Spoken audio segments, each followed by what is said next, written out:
అసలు అంత రాత్రిపూట రావడం ఎందుకు? తెల్లారాక రావచ్చు కదా. తెల్లారాకే వద్దాం అనుకున్నాం ఐశ్వర్య. కానీ బ్రహ్మముహూర్తంలో చేసే ప్రార్థనలు ఫలిస్తాయంటారు కదా, అందుకే వచ్చేసాం.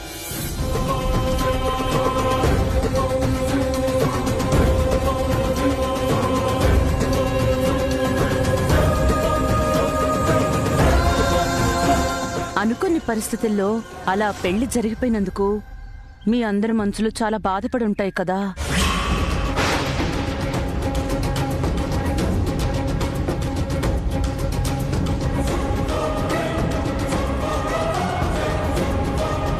ముఖ్యంగా మా వదిన మనసు చాలా చాలా బాధపడి ఉంటుంది.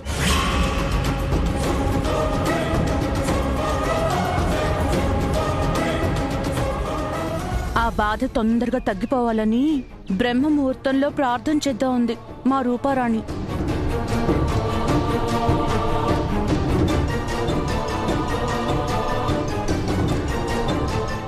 అందుకే అప్పటికప్పుడు అనుకుని బయలుదేరి వచ్చేసాము.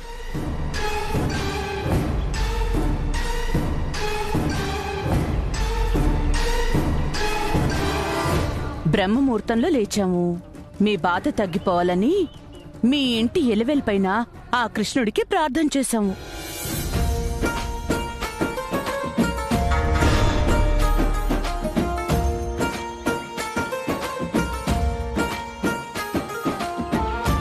ఆ ప్రార్థనలో భాగంగానే రూపారాణి పాట పాడడం మొదలుపెట్టింది.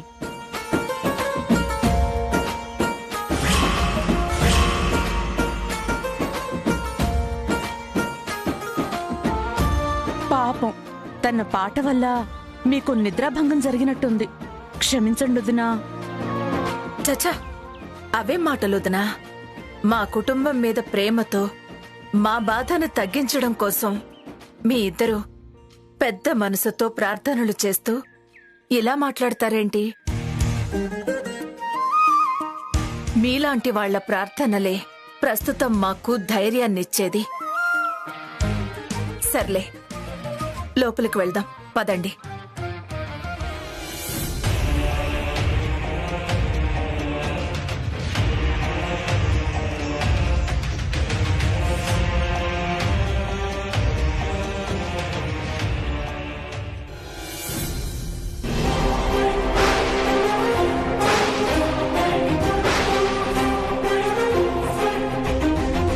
మనం ఒకటి తలిస్తే దైవం మరొకటి తలుస్తుంది అంటారు.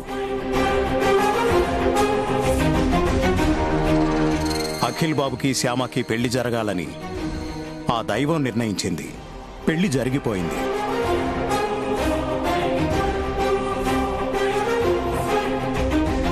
దైవ నిర్ణయానికి తల వంచడం తప్ప ఇలా బాధపడుతూ కూర్చోవడం వల్ల ఉపయోగం ఏంటి గురవమ్మా?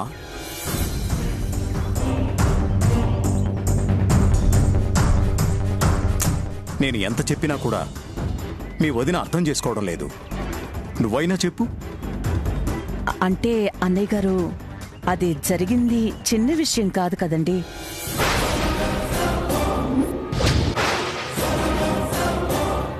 శ్యామ తన కోడలన్న విషయం జీర్ణించుకోవడం వదినకి కష్టమే కదా. మా దగ్గర పనిచేసే పనిపిల్ల ఒక కోటీశ్వరుల ఇంటి కోడలయ్యిందంటే భరించడం ఎవరికైనా కష్టమే కదన్నయ్యా. నువ్వొక్కదానివే నన్ను, నా బాధని అర్థం చేసుకున్నావు వదినా.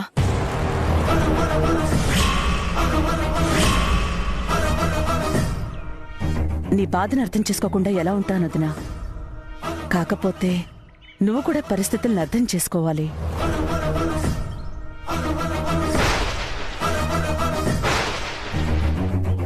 అన్నయ్య గారు ఎందుకలా చెప్తున్నారో అర్థం చేసుకోవాలి.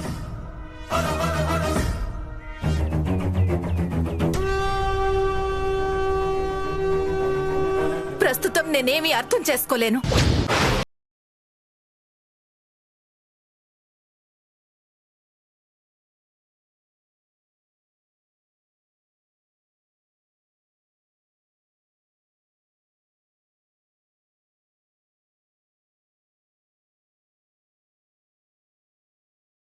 వదిన వరస గురవమ్మ, నువ్వే ఎలాగోలాగా 4 మంచి మాటలు చెప్పి తన మనసు మార్చు. అవసరమైతే ఇంకో 4 రోజులు ఇక్కడ ఉండైనా సరే తనను. ఇదిగో అమ్మాయి,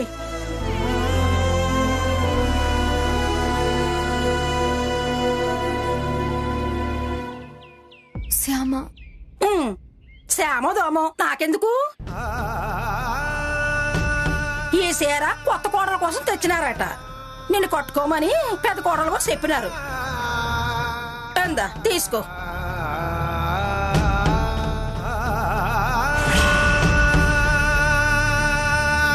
నక్కతోక తొక్కి వచ్చినట్టు కొన్నావు. అందుకే అందాల బొమ్మ కట్టుకోవాల్సిన చీర నీ పాలు పడినది. ఏంటి చేస్తాం, కట్టుకో.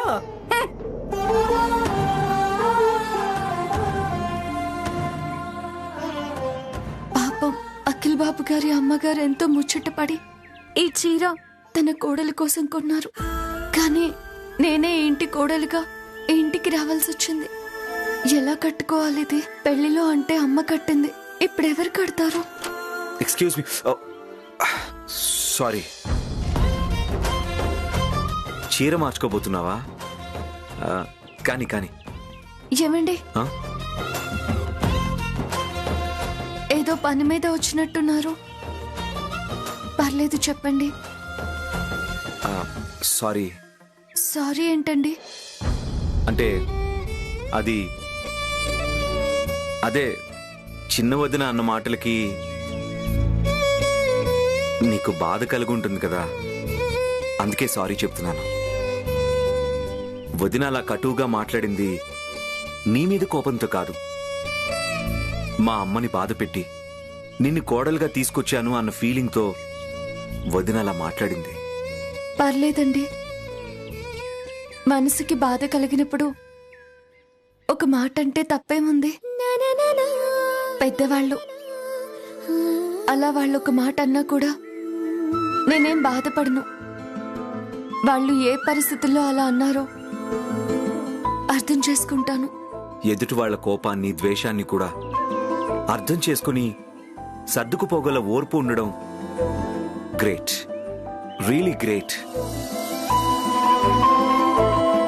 Okay, carry on.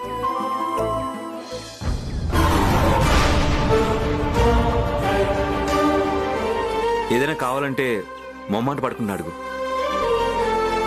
అలాగేనండి.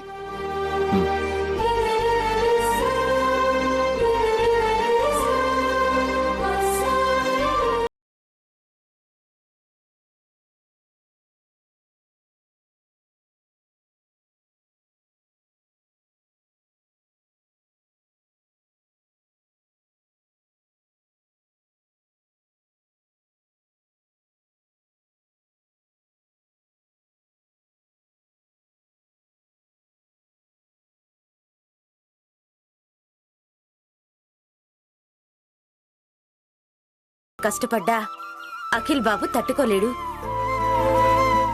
ఏంటి ఇంకా చీర కట్టుకోలేదా? అంటే అది చీర కట్టుకోవడం వచ్చా? వచ్చండి, అమ్మ అన్ని నేర్పింది. తెలుసులే, ఊరికే అడిగాను, ఏమనుకోవద్దు. అన్ని చీరలు వేరు, ఈ చీర వేరు.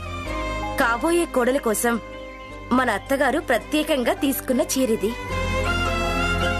ఈ చీర కట్టడం అందరికీ రాదు. ఈసారికి నేను కడతాను, పద.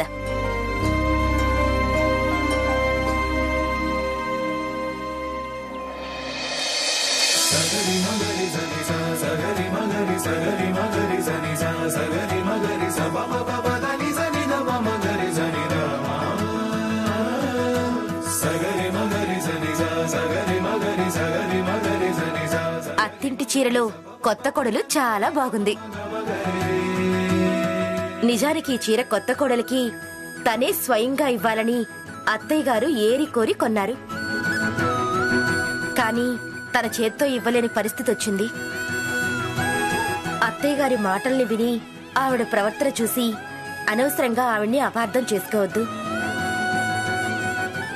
ఇలాంటి అత్తగారు అందరికీ దొరకరు. నూటికో కోటికో ఒక్కళ్ళుంటారు ఇలాంటి వాళ్ళు. ఒక్క మాటలో చెప్పాలంటే మన అత్తయ్య గారు దేవత. కోడల్ని కూతురి కంటే ప్రేమగా చేసుకునే గొప్ప. శ్యామ చెప్పేది నమ్మబుద్ధి కావడం లేదు. ఏదో మేనేజ్ చేసి అబద్ధం చెప్తున్నట్టుగా అనిపిస్తుంది.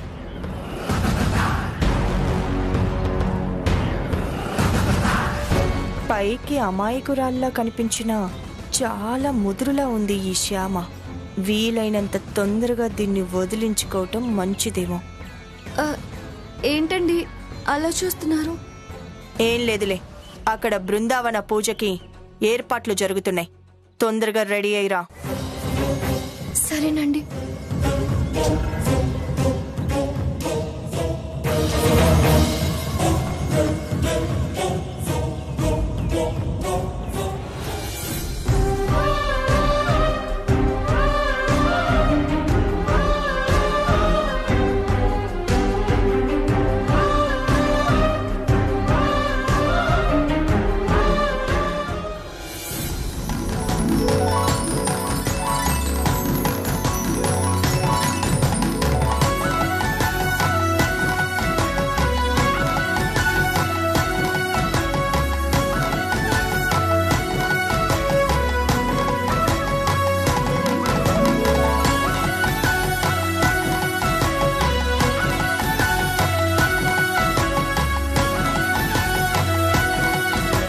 వసంత, ఏంటి ఇంత ఆలస్యం?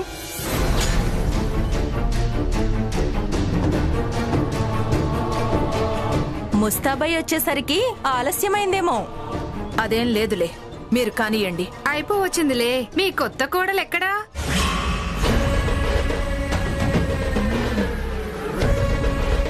బంగారు బొమ్మని కోడలుగా తెచ్చుకొని ఉంటుంది. దిష్టి తగులుతుందని మనకు కనబడకుండా దాచేసుంటుంది.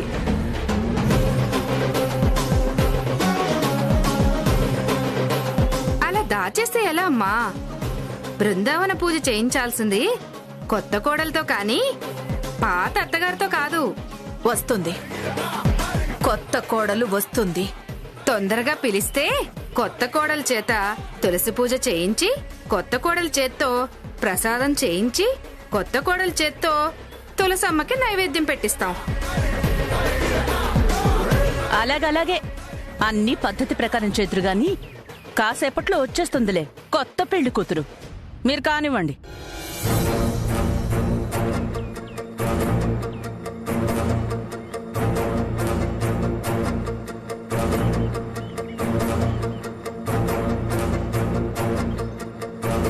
హలో హలో, ఏమండి? బృందావన పూజకి ముత్తైదువులొచ్చారు. ఏర్పాట్లు జరుగుతున్నాయి. ఆ పూజ జరగడం అత్తయ్య గారికి అస్సలు ఇష్టం లేకపోయినా తప్పనిసరి పరిస్థితుల్లో ఒప్పుకున్నారు. దానివల్ల ఏ ఇబ్బందులు వస్తాయో అని నాకు చాలా భయంగా ఉందండి. అలాంటిది ఏదైనా జరిగితే అఖిల్ ఒక్కడే అత్తయ్య గారికి ఎంతవరకు సర్ది చెప్పగలుగుతాడు? మీరు మావయ్య గారు కూడా పూజ దగ్గరుంటే బాగుంటుంది. తొందరగా వచ్చేయండి. అలాగే వైదేహి, ఒక్క 10 నిమిషాల్లో ఇంట్లో ఉంటాను. ఓకేనా? అలాగే.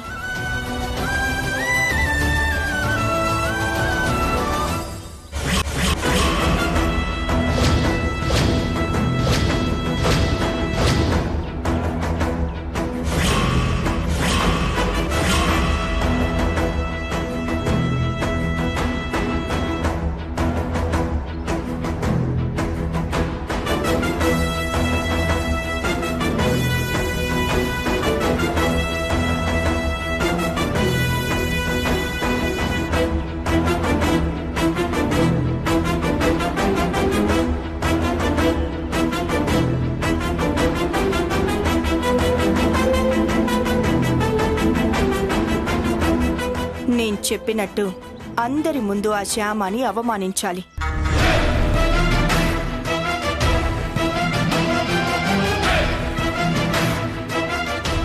అది చూసి మా అత్తయ్య గారు రెచ్చిపోవాలి. బృందావన పూజ రసాభస అయిపోవాలి.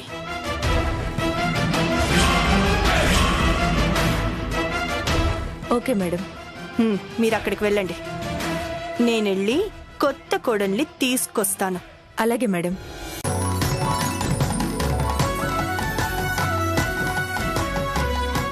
ఏ ఇంట్లో అయితే తులసి పూజ జరగదో అష్ట కష్టాలు ఆ ఇంటిని చుట్టుముడతాయి.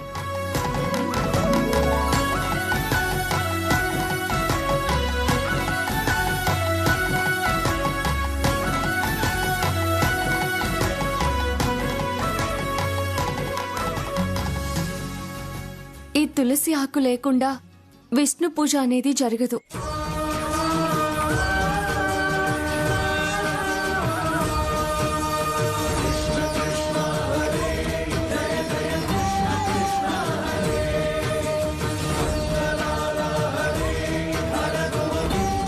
ఈ తులసమ్మ చుట్టూ ప్రదక్షిణలు చేయడంతో సమస్త పాపాలు తొలగిపోతాయి.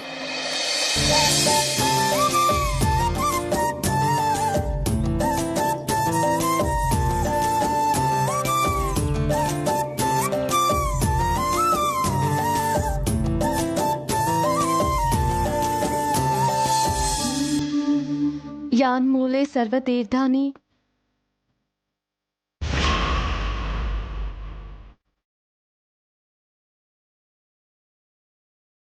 యాన్మధ్యే సర్వదేవతా యాదగ్రే సర్వవేదాశ్చ తులసీం త్వాం నమామ్యహం.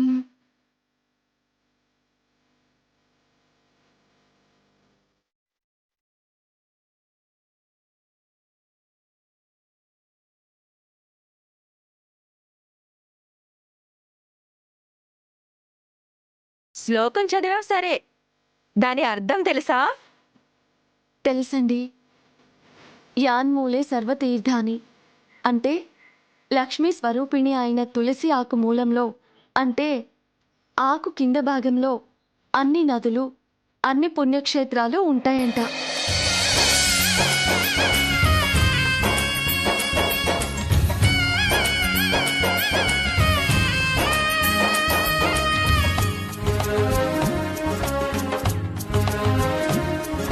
అందుకే ఈ తులసమ్మ మీద నీరు పోసి ఆ పుణ్యజలం తలపై చల్లుకుంటే తెలిసి తెలియక చేసిన పాపాలన్నీ తొలగిపోతాయంట.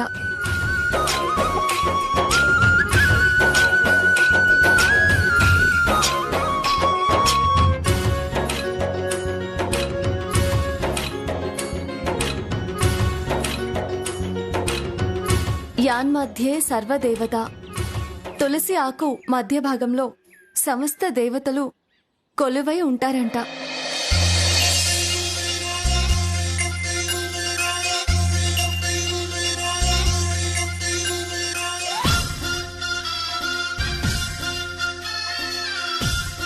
అందుకే మనం తులసమ్మకి పసుపు, కుంకుమ, గంధంతో పూజ చేస్తాము.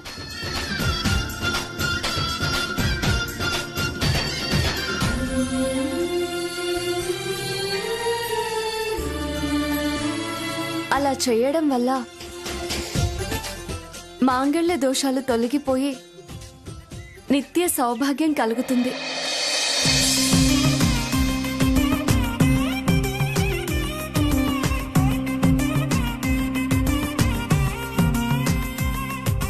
యాదగ్రే సర్వవేదాచ్చ అంటే తులసి ఆకు పైభాగంలో సర్వవేదాలు ఉంటాయట.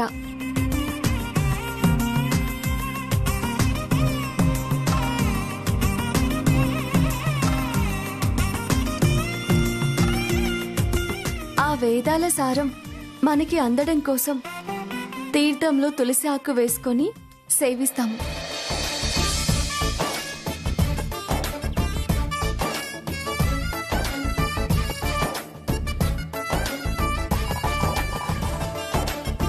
తులసీం త్వాం నమామ్యహం. అంతటి పవిత్రమైన ఈ తులసమ్మకు నమస్కరిస్తున్నాను అంటూ ప్రదక్షిణలు చేసేటప్పుడు ఈ మంత్రం చదువుతాం. చాలా చక్కగా చెప్పావమ్మా. ఈ కాలం పిల్లలకి ఇలాంటి శ్లోకాలు తెలీదు, వాటి అర్థాలు తెలీదు.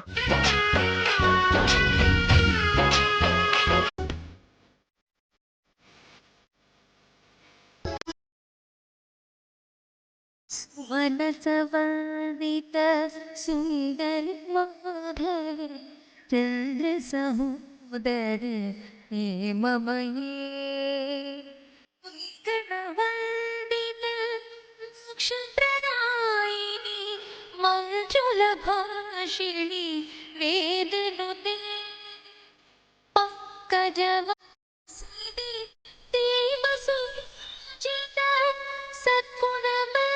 చేసింది చాలు కానీ తాంబూలం ముత్తైదువులకివ్వు.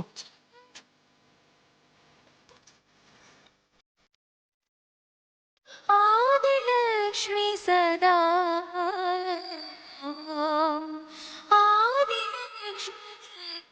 అయ్యో, తాంబూలంలో అరటి పళ్ళు ఇలా పెట్టకూడదండి.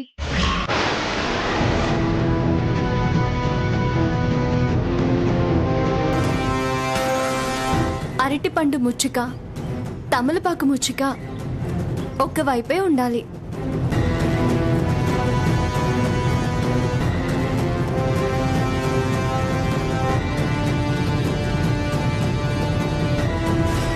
తాంబూలం ఇచ్చేవాళ్ల వైపు ఈ ముచ్చుకులుండాలి, పుచ్చుకునే వాళ్ల వైపు ఈ తొడుములుండాలి. సర్లే ఇవ్వు. ఆగు శ్యామా, అప్పుడే తాంబూలాలు ఇవ్వటమేంటమ్మా? మేమందరూ నీకు వడిబియ్యం పోసాక దాంతో నువ్వు క్షీరాన్నం చేసి అందరికీ ప్రసాదం పెట్టాలి. దాని తర్వాతే నువ్వు అందరికీ తాంబూలం ఇవ్వాలి.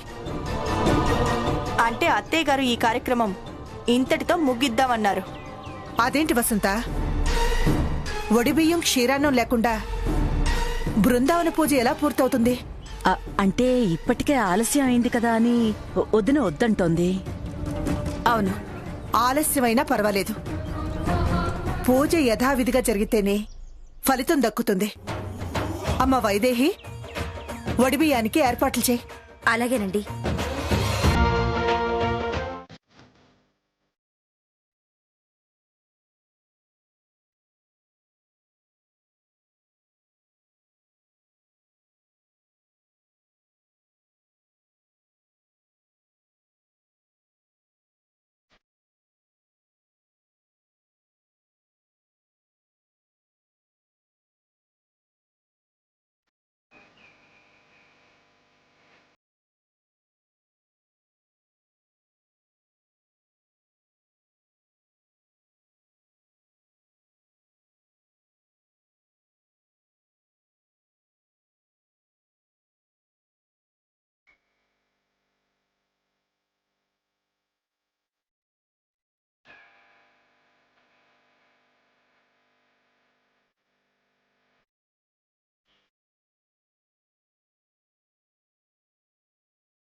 సౌభాగ్యలక్ష్మీ రామమ్మ అమ్మా.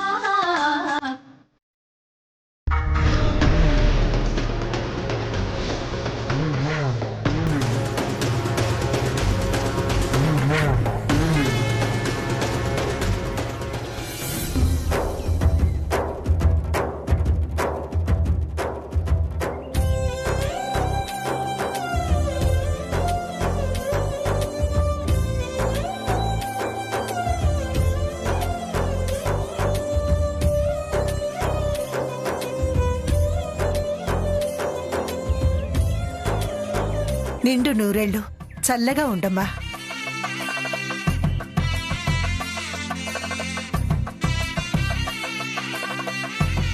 అమ్మ వైదేహి, శ్యామాన్ తీసుకెళ్లి వడిబియ్యంతో క్షీరాన్నం చేయించి తీసుకురా. అలాగేనండి. పదశ్యామ.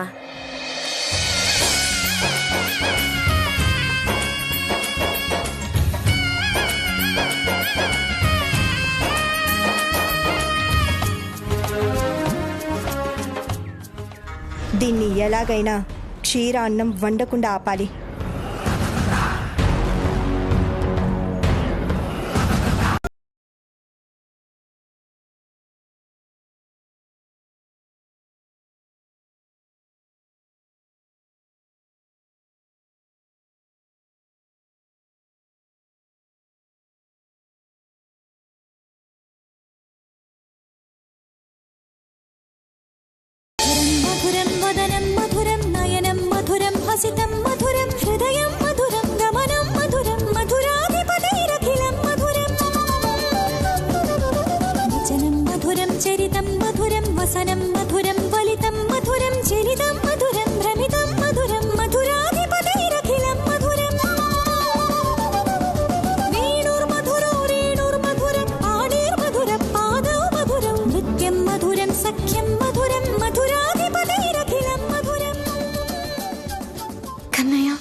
పాదాలతో నన్ను 7 అడుగులు నడిపించావు.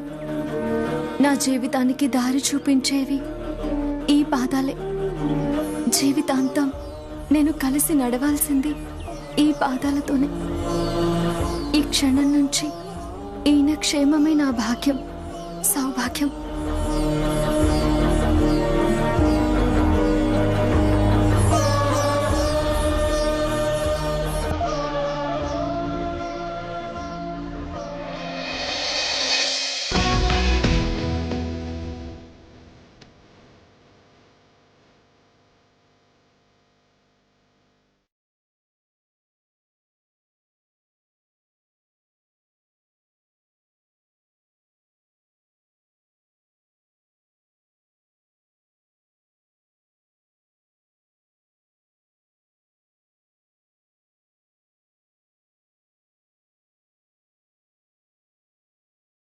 అక్షింతలేసి ఆశీర్వదించగానే సరిపోదు బాబు.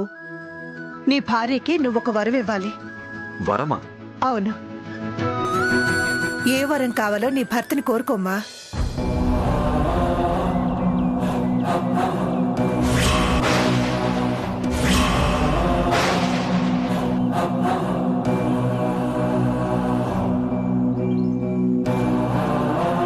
డబ్బు నగలు అడుగుతుందా ఏంటి? కొంపతీసి నా అప్పు మొత్తం తీర్చేమంటుందా ఏంటి? నా కొడుకుని నా నుంచి దూరం చేసే కోరికేమైనా కోరుతుందా? అడుగు శ్యామ, ఏ వరం కావాలో అడుగు. మిమ్మల్ని నాకు వరంగా ఇచ్చాడు ఆ కన్నయ్య. ఇంకేం కావాలండి నాకు? మొహమాట పడకుండా అడుగమ్మా. అడుగు శ్యామ.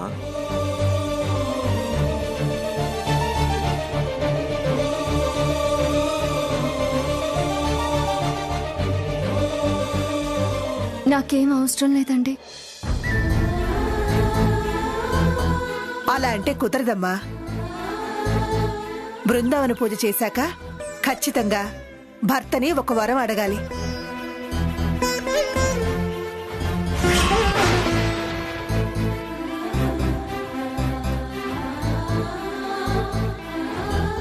శ్యామ అడుగు. నీ కోరిక తీర్చడం నా బాధ్యత. నేనెప్పుడు బాధ్యత నుంచి తప్పించుకోను.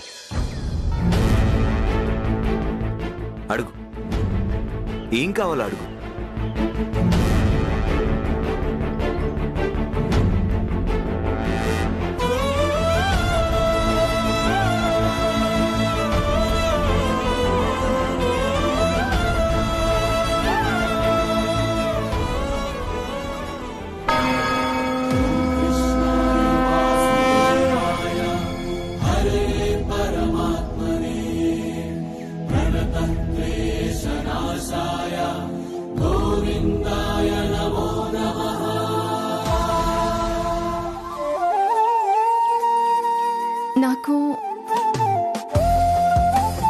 నాకు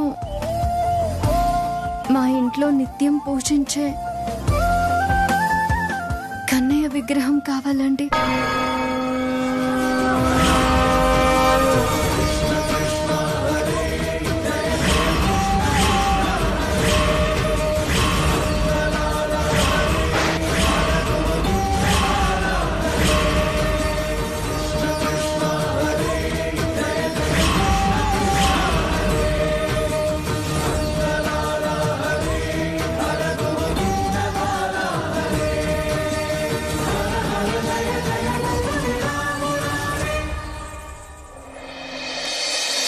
Krishna